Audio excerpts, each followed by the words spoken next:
యాదాద్రి వచ్చిన శ్రీ లక్ష్మీ నరసింహస్వామి దర్శనం కోసం. సో ఈరోజు అంటే ఈ గుడి టోటల్గా మాజీ ముఖ్యమంత్రి గారు కేసీఆర్ గారు చేసేటప్పుడు వచ్చాను, అప్పుడు పూర్తిగా అవ్వలేదు. మా అభిమాని శ్రీధర్ తీసుకొచ్చి అన్నీ చూపించారు. అయితే మొత్తం పూర్తి అయిన తర్వాత ఈరోజు నేను వస్తున్నాను. నిజంగా ఈ విషయంలో మరి కేసీఆర్ గారిని నేను అభినందిస్తున్నాను. ఎందుకంటే అప్పుడు ఎలా ఉండేది నాకు తెలుసు, ఇప్పుడు టోటల్గా చూసేటప్పుడు లోపలికి వెళ్ళి కానీ బయట కానీ చూసేటప్పుడు అసలు ఎంత మార్పు ఉంది. చాలా మన తెలంగాణకే వచ్చి ఒక చాలా గర్వకరమైన ఒక విషయం. ఇంత బ్రహ్మాండంగా ఎంతమంది కష్టపడ్డారు, ఎంత నష్టపోయింది, ఇవన్నీ నాకు తెలుసు. కానీ మొత్తానికి మన రిజల్ట్ వచ్చేటప్పుడు ఏంటంటే ఇది అద్భుతమైన ఒక గుడి అయిపోయింది.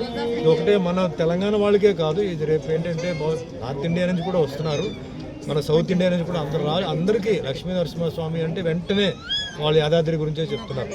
సో అక్కడికి వెళ్తున్నారు, వస్తున్నారు. ఈ విధంగా స్వామివారు కూడా ఏంటంటే ఆయన ఆశీర్వాదం అందరికీ ఇవ్వాలి. వాళ్ళ కష్టాలన్నీ దూరం అయిపోయి వచ్చిపోయి వాళ్ళందరూ కష్టాలు దూరం అయిపోయి అందరూ సంతోషంగా, అంటే పెళ్ళిళ్ళు కానీ, వ్యాపారం కానీ, చదువు కానీ, రాజకీయం కానీ, మాలాంటి మా సినిమా వాళ్ళు కానీ అందరూ రావాలి ఇక్కడికి.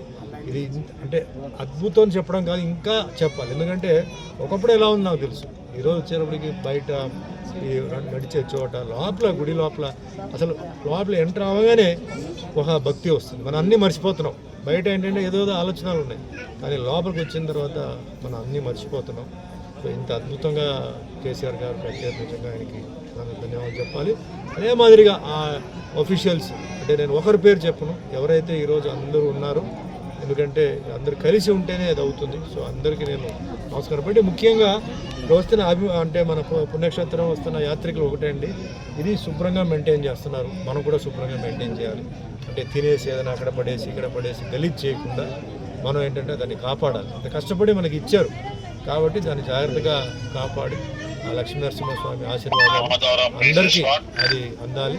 అందరూ హ్యాపీగా సంతోషంగా ఉండాలి. ఈరోజు నాకు వచ్చి సాయం చేసిన ప్రతి ఒక్కరికి పోలీస్ అధికారులు సార్ ఉన్నారు, అందరూ వచ్చినారు, అందరికీ చేతులెత్తి దండం పెట్టి ఈ పుణ్యక్షేత్రాన్ని మనం కాపాడాలి. మనదని చెప్పి మనం కాపాడాలి. అంతేగాని సంబంధం లేదు వచ్చాం పోయాం కాకుండా ఇది మనం కాపాడాలి. కాపాడి అందరూ బాగుండాలని మనస్ఫూర్తిగా కోరుకుంటున్నాం.